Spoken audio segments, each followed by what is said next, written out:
Avis vascular centre, మన దేశంలోనే the best varicose vein hospital. నమస్తే, వెల్కమ్ టు ఐ డ్రీమ్. నేను మీ మాధురి. 21 డేస్లో మనం వెయిట్ లాస్ అవ్వగలమా? అయితే ఆ వెయిట్ లాస్ అనేది ఒక క్రమ పద్ధతిలో అయితే మళ్ళీ వెయిట్ గెయిన్ కాకుండా ఉంటారు.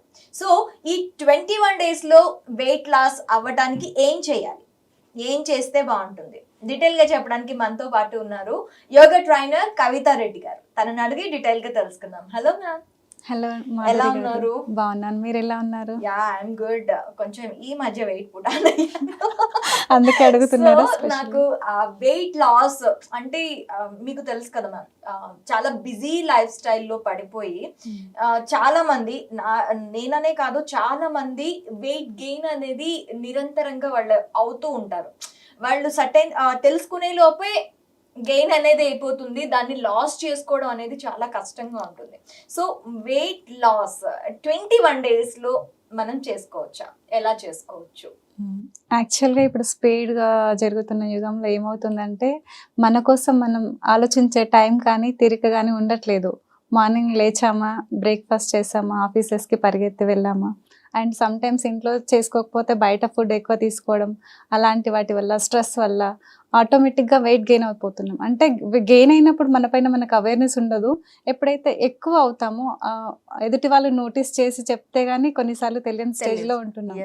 సో అంత కాన్షియస్గా ఉండకపోవడం వల్ల ఇదంతా జరుగుతుంది. సో మనము 21 డేస్లో వెయిట్ లాస్ అనేది అవ్వచ్చు, అది చాలా తక్కువ అవుతుంది. మనం రెగ్యులర్స్గా ఆసనాస్ చేయడం కానీ, డైట్ చేయడం కానీ అలా చేస్తే వెయిట్ లాస్ అనేది జరుగుతుంది. ఏం చేస్తారంటే 21 డేస్ 1 మంత్ ఒక పర్టికులర్ పీరియడ్ పెట్టుకొని వెయిట్ లాస్ అవ్వాలని ట్రై చేస్తారు, వెయిట్ లాస్ అవుతారు. ఆ 21 డేస్ 30 డేస్ తర్వాత ఏం చేస్తారు, డైట్ ఆపేస్తారు, చేసే ఎక్సర్సైజెస్ కూడా ఆపేస్తారు. ఏమవుతుందంటే మనం ఎప్పుడైతే ఆసనాస్ చేస్తామో ఆర్ ఎక్సర్సైజెస్ చేస్తామో మన మెటబాలిక్ రేట్ ఇంక్రీజ్ అవుతుంది అండ్ డైట్ కూడా ప్రాపర్గా ఉంటుంది కాబట్టి ఆటోమేటిక్గా వెయిట్ లాస్ అయిపోతాం. ఆఫ్టర్ 21 డేస్ ఏం చేస్తాము, ఇంకా వెయిట్ లాస్ అయ్యాం కదా అనేసి ఫిజికల్ యాక్టివిటీ ఆపేస్తాము, ఫుడ్లో కూడా చేంజెస్ వస్తాయి.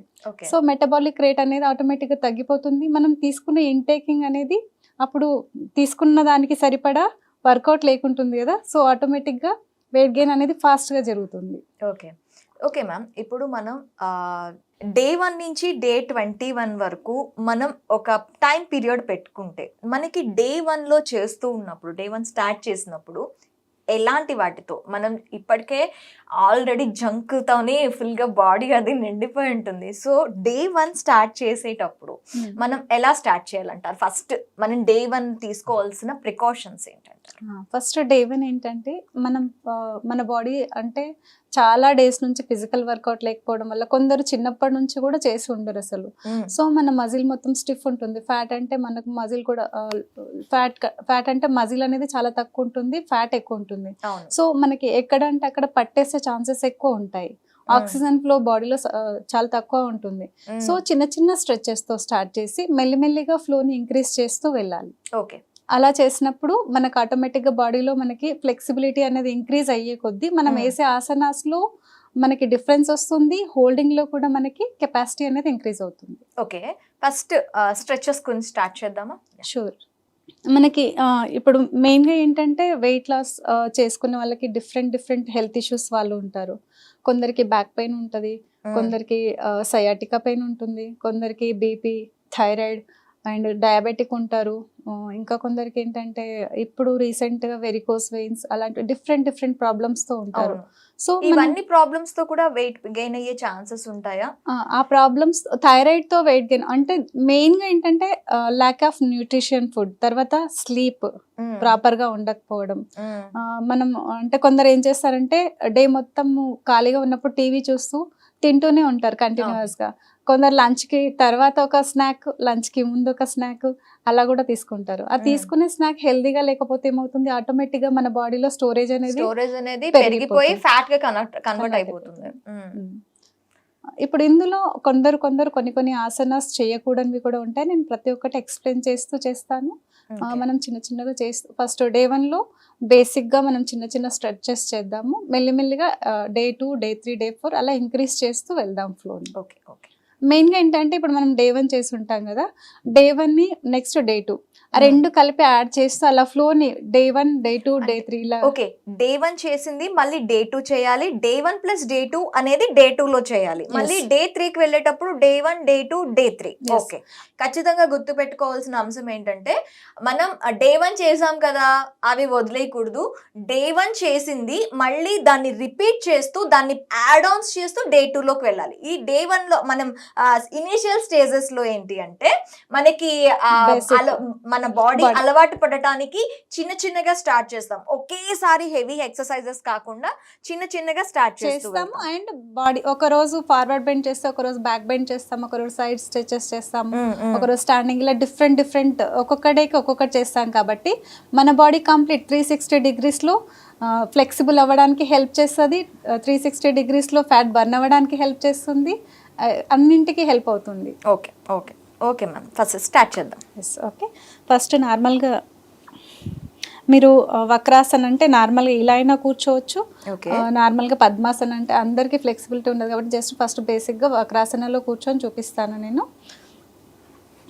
చిన్న చిన్న స్ట్రెచెస్ చేద్దాము, ప్రతి ఒక్కటి కూడా బ్రీతింగ్తో చేస్తాము మనము. మెయిన్గా బ్రీతింగ్ ఒకటి గుర్తుపెట్టుకోవాలి, మనకి ఇన్హేల్ చేసినప్పుడు ఇది నేను ప్రతి ఒక్కరికి చెప్తాను, మనకి ఇన్హేల్ చేసినప్పుడు స్టమక్ బయటకి రావాలి, ఎక్సేల్ చేసినప్పుడు స్టమక్ అనేది లోపలికి వెళ్ళాలి.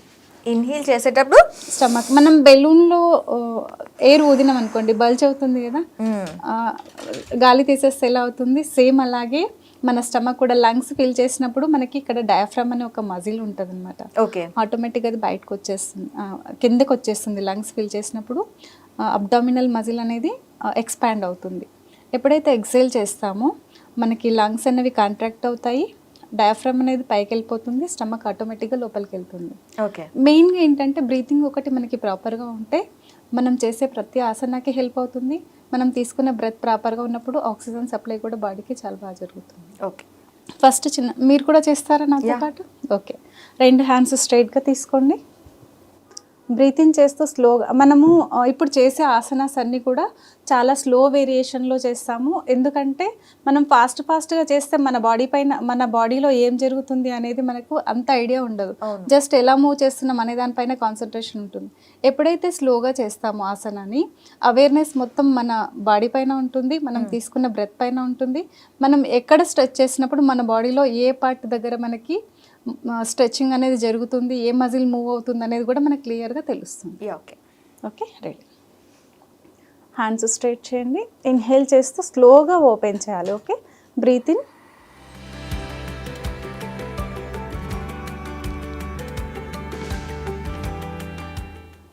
బ్రీత్ అవుట్ చేస్తూ స్లోగా దగ్గర తీసుకోండి. ఇది కళ్ళు మూసుకొని చేస్తే ఇంకా బాగుంటుంది, ఐస్ క్లోజ్ చేసి చేద్దామా మనం? Yeah, okay. Inhale, slowly open your hands. మీ బ్రెత్ పైన అండ్ మీ హ్యాండ్ మూమెంట్ పైన ఫోకస్ చేయండి. మీరు ఎంతవరకు హ్యాండ్స్ని ఎక్స్పాండ్ చేయగలిగితే అంతవరకు చేయాలి. Stretch your spine, head back తీసుకోండి. ఎక్సేల్ చేస్తూ మళ్ళీ స్లోగా దగ్గర తీసుకోవాలి. మళ్ళీ బ్రీతింగ్ చేస్తూ ఓపెన్ చేయండి. సెంటర్ షోల్డర్ లైన్ వరకు మాత్రమే ఓపెన్ చేయాలి ఇప్పుడు. ఓకే, ఇప్పుడు బ్రీత్ అవుట్ చేస్తూ లెఫ్ట్ హ్యాండ్ తీసుకొచ్చి రైట్ నీ పైన ఉంచండి, రైట్ హ్యాండ్ బ్యాక్ తీసుకోండి. మీరు ఎంతవరకు ట్విస్ట్ చేయగలుగుతారో స్టార్టింగ్ అంతవరకు మాత్రమే చేయాలి, మిమ్మల్ని మీరు ఎక్కువ స్ట్రెయిన్ చేయొద్దు. కంప్లీట్గా మీ పైన మీరు అవేర్నెస్తో ఉండి చేయాలి. ఇక్కడ హోల్డ్ చేయాలి, కౌంట్ చేస్తాను, 10 కౌంట్స్. 1 2 3 4 5 6 7 8 9 10. ఇక్కడ బ్రీత్ ఇన్ బ్రీత్ అవుట్ చేస్తూనే ఉంటాము. ఎప్పుడైతే హోల్డ్ చేస్తామో నార్మల్ బ్రీతింగ్ ఉంటుంది. Inhale, come to centre. Exhale, twist left. మళ్ళీ హోల్డ్ చేయాలి, నార్మల్ బ్రీతింగ్. మీ బ్యాక్లో స్ట్రెచ్ ఎక్కడ తెలుస్తుందో ఆ ప్లేస్లో ఫోకస్ చేయండి. 1 2 3 4 5 6 7 8 9 10. Inhale, come to centre. Okay, ఇప్పుడు రైట్ హ్యాండ్ తీసుకెళ్ళి సైడ్కి వాళ్ళొద్దు, స్ట్రైట్గా ఉండి మీ హ్యాండ్ ఎంతవరకు కింద పెట్టగలరో అంతవరకు మూవ్ చేయండి. ఎక్సేల్ చేస్తూ స్లోగా లెఫ్ట్ హ్యాండ్ అప్. లెఫ్ట్ హ్యాండ్ని చూడండి, హోల్డ్. మీకు లెఫ్ట్ సైడ్ స్ట్రెచ్ క్లియర్గా తెలుస్తుంది, రైట్ సైడ్ కాంట్రాక్ట్ అవుతుంది. హోల్డ్ చేయాలి.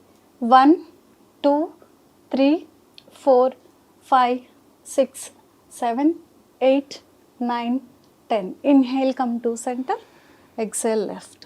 మళ్ళీ లెఫ్ట్ హ్యాండ్ ఫ్లోర్కి పెట్టండి, రైట్ హ్యాండ్ స్ట్రెచ్ చేయాలి. హ్యాండ్ని చూస్తుండండి, హోల్డ్. మీ పైన మీరు అవేర్నెస్తో ఉండాలి. Normal breathing. 3 4 5 6 7 8 9 10. Inhale come to centre. Okay, inhale చేస్తూ 2 హ్యాండ్స్ ఓపెన్ చేయండి. ఓకే. ఓకే, లెఫ్ట్ హ్యాండ్ తీసుకొచ్చి రైట్ నీ పైన ఉంచాలి. Okay, exhale, bend your left side. Right పామ్ని చూడాలి, అరచేయి మన మొహానికి ఉండాలి. 1 2 3 4 5 6 7 8 9 10. Inhale come to centre, exhale, same అలాగే left side. Bend your right side. మళ్ళీ లెఫ్ట్ పామ్ని చూడండి, హోల్డ్. నార్మల్ బ్రీతింగ్, బ్రెత్ని ఎక్కడ కూడా హోల్డ్ చేయం మనము, బ్రెత్ జరుగుతూనే ఉంటుంది. 4 5 6 7 8 9 10. Inhale come to centre, exhale, release. Okay, ఇవి బేసిక్ స్ట్రెచెస్ అన్నమాట. ఓకే. మనకి మామూలుగా సైడ్ ఫ్యాట్ ఉంటుంది, తర్వాత మనకి కొందరికి షోల్డర్స్ కొంచెం ఫ్రోజన్ షోల్డర్స్ లాగా ఉంటాయి, మూమెంట్ ఉండదు. కాబట్టి ఈ చిన్న చిన్న స్ట్రెచెస్ చేస్తే మనకి జస్ట్ ఈ ప్లేస్ మొత్తం స్ట్రెచ్ అయిపోతుంది. ఓకే. బట్ ఇప్పుడు ఈ స్ట్రెచెస్ చేసాం మ్యామ్, బాగానే ఉంది. ఒక్కొక్కసారి మనం లేనప్పుడు, అంటే ట్రైనర్ పక్కన లేనప్పుడు, ఇప్పుడు మీరు చెప్పారు ఆ ఫ్రోజన్ షోల్డర్స్ అని, Yes. అది పట్టేయటం లాంటివి జరుగుతూ ఉంటాయి. సో అప్పుడు ఏం చేయాలి అంటారు? మనం ఫస్ట్ అందుకే చిన్న చిన్న మనము మన బాడీ అబ్జర్వ్ చేయాలి, మనం ఎంతవరకు మూవ్ చేయగలుగుతాము. కొందరు ఏంటంటే ఫాస్ట్గా నేను అంటే నాకు ఇంకా అంత తిప్పడం రావట్లేదు అనే ఫీలింగ్ లోపల ఉంటుంది. అవును. ట్రైనర్ వాళ్ళు అంటే వాళ్ళు ఆల్రెడీ చేసి ఉంటారు కాబట్టి వాళ్ళ బాడీ చాలా ఫ్లెక్సిబుల్ ఉంటుంది, ఎలా అంటే అలా తిప్పేస్తారు. వీళ్ళకి ఏముంటుందంటే నేను కూడా అలా తిప్పాలి అనే ఫీలింగ్ లోపల ఉంటుంది. అలాంటప్పుడు ఏం చేయాలంటే మనని మనం అబ్జర్వ్ చేయాలి, మన బాడీ ఎంతవరకు ట్విస్ట్ చేయగలుగుతుంది, మన బాడీ ట్విస్ట్ చేయడానికి ఎంత సపోర్ట్ చేస్తుంది, ఎంత వరకు ట్విస్ట్ చేస్తే నేను కంఫర్టబుల్గా హోల్డ్ చేయగలుగుతాను అనేది చూసుకోవాలి. ఎప్పుడైతే మనకు కంఫర్టబుల్గా హోల్డ్ చేయడం అలవాటు అయ్యింది అనుకోండి, మెల్లిమెల్లిగా రెగ్యులర్గా ప్రాక్టీస్ చేసే కొద్దీ ఇంప్రూవ్ అవుతూ వెళ్తుంది పోస్ట్. అంటే ఇది రెగ్యులర్గా చేస్తూ ఉండాలి. ఏదైనా అండి, ఇప్పుడు మనం ఫుడ్ ఎలా తీసుకుంటాము, హెల్తీగా ఉండాలంటే హెల్తీ ఫుడ్ తీసుకోవాలంటే డైలీ తీసుకోవాలి. మన బాడీకి ఫిజికల్ యాక్టివిటీ కూడా చాలా అవసరం. ఓకే. ఇప్పుడు ఏంటంటే ప్రతి ఒక్కదానికి మనం మెషన్స్ పైన డిపెండ్ అయ్యాం. అవును. ఎవ్రీథింగ్ మనకు అన్ని డైరెక్ట్ ఇలా బటన్ నొక్కగానే స్టమక్లోకి డైరెక్ట్ వెళ్ళిపోతుంది. సో ఫిజికల్ యాక్టివిటీ ఉండడం, మనము ఒక వెహికల్ ఉందనుకోండి, ఎగ్జాంపుల్ చెప్తున్నాను, రోజు మీరు స్కూటీ యూస్ చేస్తారు, డైలీ యూస్ చేస్తేనే అది ఎలా ఉంటుంది, బాగుంటుంది, హెల్తీగా ఉంటుంది. అలాగే పెట్టారనుకోండి వాడకుండా, ఒక 6 monthsకి ఎలా అయిపోతుంది, జంక్ పట్టి పాడైపోతుంది. మన బాడీ కూడా అంతే. మన బాడీ డిజైన్ చేసింది యాక్టివ్గా ఉండడానికి, అన్ని మూమెంట్స్ జాయింట్స్ అన్ని ఇచ్చింది కూడా మూమెంట్స్ ఉండడానికి. ఓకే. కానీ మనం ఏం చేస్తున్నామంటే రిలాక్సేషన్కి అలవాటు పడి హ్యాపీగా కూర్చొని చూడడం, పడుకొని టీవీ చూడడం ఇలాంటివి ఎక్కువగా చేస్తున్నాం. Okay. And then next next అయిపోయాయి. బటర్ఫ్లై చేద్దాము. యా. ఓకే. ఇది మనము లెగ్స్ మీరు ఎంతవరకు ఓపెన్ చేయగలిగితే అంతవరకు ఓపెన్ చేయొచ్చు. లేదు అనుకోండి, మీరు ఇలా ఉందనుకోండి, ఇక్కడే ఉంచండి. ఫోర్స్ఫుల్గా లోపలికి తీసుకోవాలి, నేను ఎక్కువ ఓపెన్ చేయాలని చూడకండి. చాలా మందికి ఇవి డౌన్ అవ్వవు, ఇలానే ఉంటాయి. ఇక్కడ వాళ్ళకి హిప్ జాయింట్స్ అనేవి స్టిఫ్ ఉంటాయి. చైర్లలో ఊరికే కూర్చోవడం వల్ల వాళ్ళకి హిప్ దగ్గర ఉండే జాయింట్ అనేది స్టిఫ్ ఉంటుంది. రెగ్యులర్గా ప్రాక్టీస్ చేసే కొద్దీ మెల్లిమెల్లిగా డౌన్ అయిపోతుంది. ఓకే, ఇలా స్పైన్ స్ట్రైట్ చేయాలి, 2 హ్యాండ్స్ ఇంటర్లాక్ చేయాలి, టోస్ పట్టుకోవాలి. ఓకే, మెల్లిగా మూవ్ చేస్తాం మనము. 30 కౌంట్స్ వరకు చేద్దాం. ఓకే, ఇది మీరు ఒకవేళ ఫాస్ట్గా చేయగలరంటే చేయండి, లేకపోతే మీరు లెగ్ మూమెంట్ ఎంతవరకు కంఫర్టబుల్గా మూవ్ చేయగలుగుతారో అంతవరకు చేయాలి. Okay. Okay, ready. 1 normal breathing ఉంటుంది మనం చేసే ప్రతి ఆసనాలో కూడా, హోల్డ్ చేసేటప్పుడు కూడా. ఎప్పుడైతే మనము మూమెంట్ చేస్తుంటామో ఇన్ అండ్ అవుట్ చేసేటప్పుడు, అంటే హ్యాండ్స్ స్ట్రెచ్ కానీ ఏదైనా నేను చెప్పినప్పుడు, మనం అప్పుడు మాత్రమే మన బ్రెత్ని ఎప్పుడు ఇన్హేల్ చేయాలి, ఎప్పుడు ఎక్సేల్ చేయాలనేది గుర్తుపెట్టుకోవాలి. ఓకే. ఇప్పుడు నార్మల్ బ్రీతింగ్. ఓకే, 1 2 3 4 5 6 7 8, 9, 10, 11, 12, 13, 14, 15, 16, 17, 18, 19, 20, 21, 22, 23, 24, 25, 26, 27, 28, 29, 30. ఓకే, ఇప్పుడు 2 లెగ్స్ దగ్గర తీసుకోండి. 2 హ్యాండ్స్ నీస్ని డౌన్ ప్రెస్ చేయాలి, మరీ ఎక్కువ ప్రెస్ చేయొద్దు. ఎందుకంటే మీ బాడీ ఎంతవరకు, ఇప్పుడే చెప్పాము, ఎంతవరకు సపోర్ట్ చేస్తుందో అంతవరకు మాత్రమే ప్రెస్ చేయాలి. ఓకే, స్ట్రైట్గా ఉంచాలి, ఇక్కడ కూడా హోల్డ్ చేయాలి. Normal breathing 10 counts. ఓకే, 1, 2, 3, 4, 5, 6, 7, 8, 9, 10. మళ్ళీ 2 హ్యాండ్స్ టోస్ పట్టుకోండి, స్పైన్ స్ట్రైట్ చేయాలి. బ్రీతింగ్ చేస్తూ ఇన్హేల్, హెడ్ బ్యాక్ తీసుకోవాలి. ఓకే, ఎక్సేల్ చేస్తూ స్లోగా ముందుకు బెండ్ చేయాలి. ఇప్పుడు బెండ్ చేసేటప్పుడు కూడా ఒకటి జాగ్రత్తగా చూడాలి. అందరు ఏం చేస్తారంటే ఇలా రౌండ్గా వచ్చేసి ఇలా బెండ్ చేయాలని ట్రై చేస్తారు. చేసినప్పుడు స్పైన్ రౌండ్ అవుతుంది కదా, సో ఫార్వర్డ్ బెండ్ చేయడం అనేది ప్రాబ్లం అవుతుంది అనమాట. ఓకే, నేను ఒక్కసారి సైడ్ నుంచి చూపిస్తాను. ఓకే, ఇలా ఉంది, టెయిల్ బోన్ ఉంది కదా, ఇక్కడ నుంచి స్ట్రెచ్ చేయాలి. స్పైన్ స్ట్రైట్గా స్ట్రెచ్ చేసి బెండ్ చేయడం. ఫస్ట్ మనకి లోవర్ అబ్డామిన్ ఏదైతే ఉందో అది థైస్కి టచ్ అయ్యేలా ఇలా బెండ్ చేస్తూ వెళ్ళాలి. బ్రీతింగ్, స్పైన్ స్ట్రైట్గా స్ట్రెచ్ చేయండి. బ్రీత్ అవుట్ చేస్తూ మనం ఇలా స్పైన్ స్ట్రైట్ చేసి బెండ్ చేయాలి, హెడ్ డౌన్ చేయొద్దు.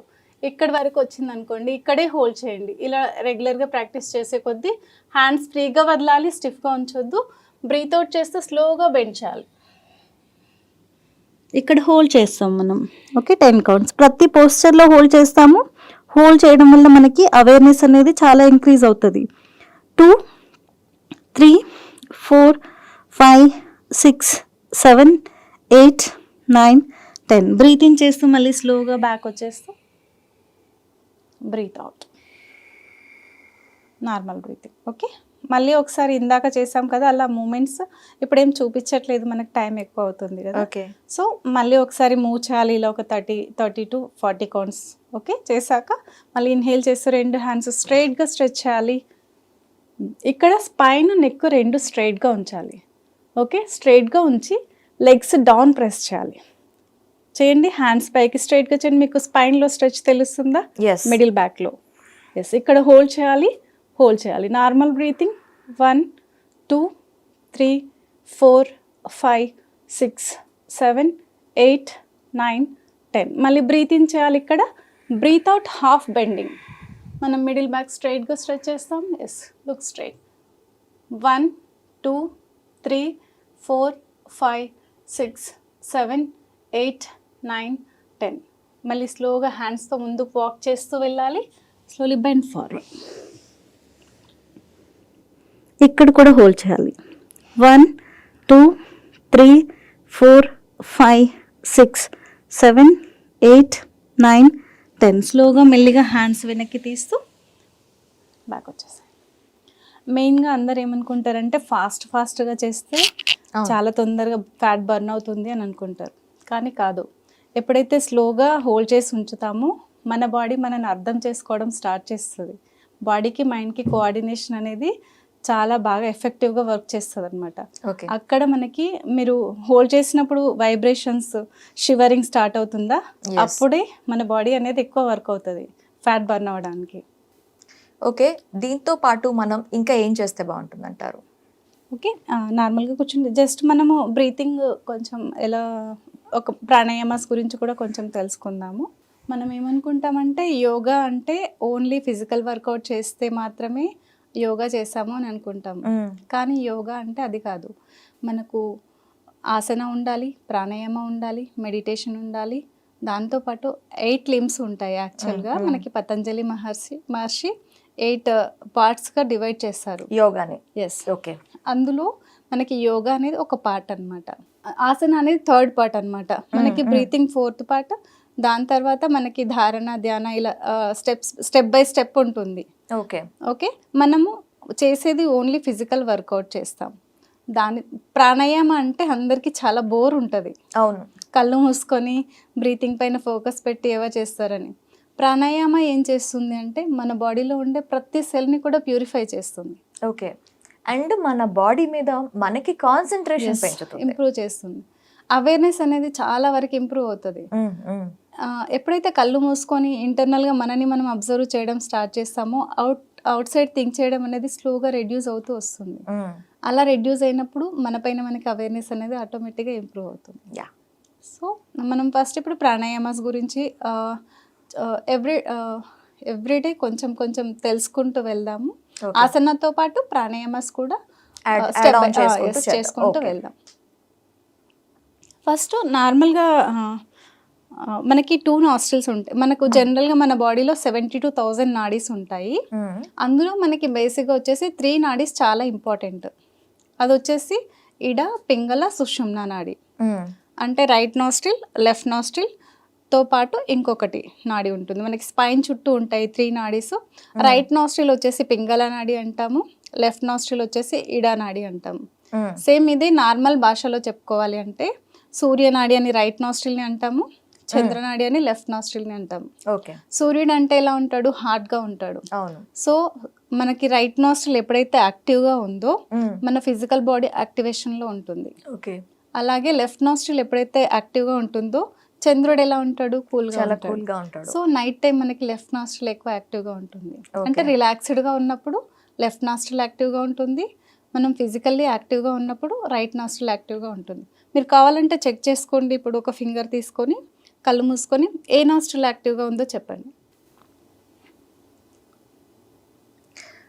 ఊపిరి అనేది వెచ్చగా వస్తుంది. అలా కాదు, ఒకటి మనకి 2 నాస్ట్రిల్స్ ఒకేసారి వర్క్ చేయవు, స్విచ్ ఆన్ అవుతూ ఉంటాయి రైట్ అండ్ లెఫ్ట్. ఓకే. మీరు స్లోగా ఇన్హేల్ ఎక్సేల్ చేసి అబ్జర్వ్ చేయండి, right or left. Yeah, right. Yes.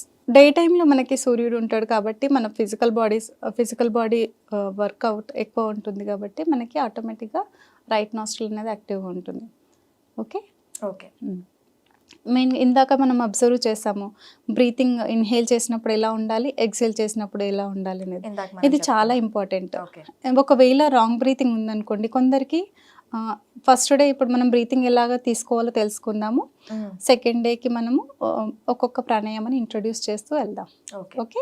ఇప్పుడు ఫస్ట్ కొందరికి ఏముంటుందంటే చెస్ట్ బ్రీతింగ్ ఉంటుంది. వాళ్ళకి ఓన్లీ చెస్ట్ మూమెంట్ మాత్రమే ఉంటుంది, స్టమక్లో ఎలాంటి మూమెంట్ ఉండదు. కొందరికి ఏంటంటే చెస్ట్ మూమెంట్ ప్రాపర్గా ఉంటుంది, స్టమక్ మూమెంట్ రివర్స్ ఉంటుంది. ఇన్హేల్ చేసినప్పుడు లోపలికి వెళ్తుంది, ఎక్సేల్ చేసినప్పుడు బయటకు వెళ్తుంది.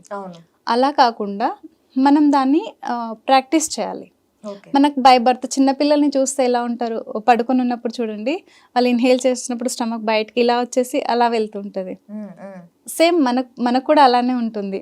మనం పట్టించుకోకపోవడం, బ్రెత్ని గ్రాంటెడ్ లాగా తీసుకోవడం వల్ల మనకు తెలియకుండానే ఆ బ్రీతింగ్ ఇది కూడాను అది కూడా గాడి తప్పుతుంది. ఎస్. ఇప్పుడు మనం దాన్ని ఏం చేయాలి, మళ్ళీ గాడిలో పెట్టాలన్నమాట. అప్పుడు ఏం చేయాలి, హ్యాండ్ తీసుకోవాలి, స్టమక్ పైన ఉంచాలి, కళ్ళు మూసుకొని స్లోగా ఇన్హేల్ చేసినప్పుడు మీరు ఇంటెన్షియల్గా ప్రాక్టీస్ చేయాలి. స్టమక్ని బయటకి పుష్ చేయాలి, ఎక్సేల్ చేసినప్పుడు స్టమక్ని లోపలికి లాక్కోవాలి. అంటే ఎవరికైతే రాంగ్ బ్రీతింగ్ పొట్ట మనం ఇన్హేల్ చేసేటప్పుడు పొట్ట లోపలికి వెళ్ళడం, ఎక్సేల్ చేసేటప్పుడు పొట్ట బయటకు రావడం లాంటి ప్రాబ్లం ఎవరికైనా ఉంది అంటే అలాంటి వాళ్ళు మీరు ఆ శ్వాస మీద ధ్యాస, యోగా అంటే మనకి ఫస్ట్ వినిపించేది శ్వాస మీద ధ్యాస అంటారు, మెడిటేషన్. బ్రీతింగ్ అనేటప్పటికి శ్వాస మీద ధ్యాస అంటారు. సో ఆ శ్వాస మీద ధ్యాస పెట్టడము అంటే కంప్లీట్ గా మనం ఎక్సేల్ చేసేటప్పుడు కంప్లీట్గా అబ్డామినల్ అనేది బయటకు వస్తుందా,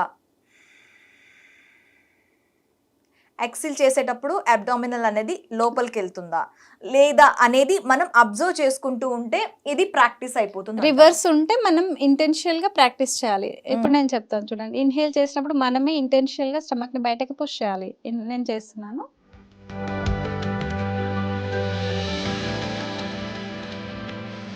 ఇప్పుడు ఎక్సేల్ చేస్తాను.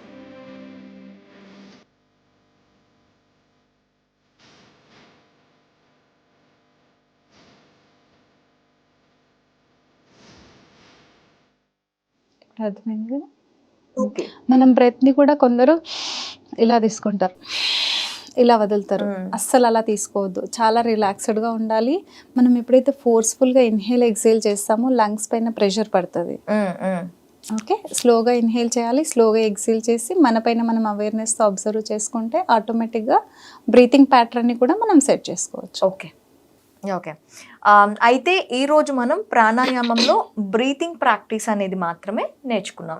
బ్రీతింగ్ ప్రాక్టీస్ అనేది డే 1 నుంచి స్టార్ట్ చేస్తే అది మనకి డే 2కి వెళ్ళేటప్పుడు, అంటే మనం డే 1 స్టార్ట్ చేసింది మనం ఎప్పుడు శ్వాస టైం correct గా దొరికితే తీసుకుంటున్నామా లేదా అని తెలుసుకోవడానికి ఈ రోజు అదే చేసాము. ఎప్పుడు మనకి టైం దొరికిన ప్రతిసారి కూడా మన శ్వాస మీద ఖచ్చితంగా ఒక ధ్యాస పెట్టి ముందుకు వెళ్తూ ఉండాలి. ఎస్, అంటే మనకి ఫ్రీ టైం ఉంటుంది. ఆఫీస్లో కూడా ఏం చేస్తాం, మనము కూర్చొని ఉంటాం కదా, జస్ట్ మనకి ఎక్కువ స్ట్రెస్ అనిపించింది అనుకోండి, జస్ట్ కళ్ళు మూసుకొని లాంగ్ బ్రెత్స్ ఒక 2-3 తీసుకున్నారు అనుకోండి, మీరు చాలా వరకు రిలాక్స్ అయిపోతారు. ఆక్సిజన్ సప్లై అనేది చాలా ప్రాపర్ గా జరుగుతుంది మనం లాంగ్ బ్రెత్ తీసుకుంటే. అంటే స్ట్రెస్ రిలీఫ్ కోసం మనం ఆక్సిజన్ సప్లై కూడా ఇస్తే మైండ్ కి చాలా బాగా ఉంటుంది. ఆక్సిజన్ తక్కువైతేనే స్ట్రెస్ ఎక్కువ అవుతుంది.